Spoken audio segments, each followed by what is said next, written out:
I think selection number 1 works better for me. I think the main character being female and more emotional will appeal slightly more to the audience, and we'll have more empathy with her because of that.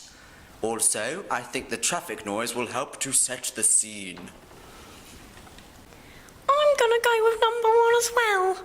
I think the narrative idea is easier to follow, and the noises will make the opening sequence easier to watch, as it will make it clearer in your mind with what's going on. Well, I think number 3, because I think it'll be easier to understand, and I like how you get to grips with what the characters are feeling, and I think you know what they're thinking.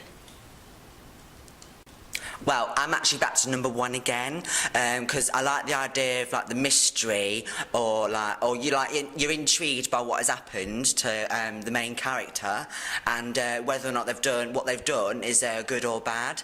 I also like the idea of using flashbacks, as for me, it would keep me more in suspense into what the main character has done and in what I'm watching. Personally, I agree with the majority.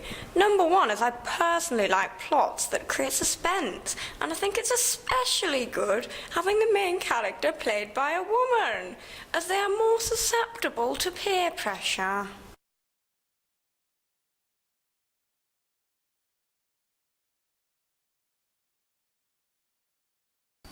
Maybe, perhaps crimes of passion, whereby someone is made or induced to do something. So, maybe if the female main character is forced to do something, I, as an audience member, would sympathise or empathise more with her.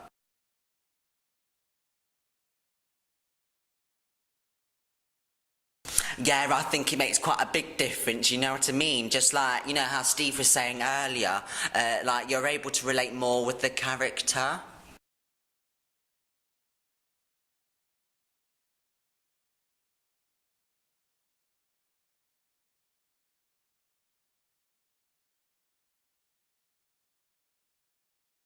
So I'm thinking maybe leave it so it's exactly the same, so then it's more challenging for the viewer to differentiate between what is a flashback and what isn't, rather than oh yeah, 4 months ago, I get it. The audience think about what they're watching.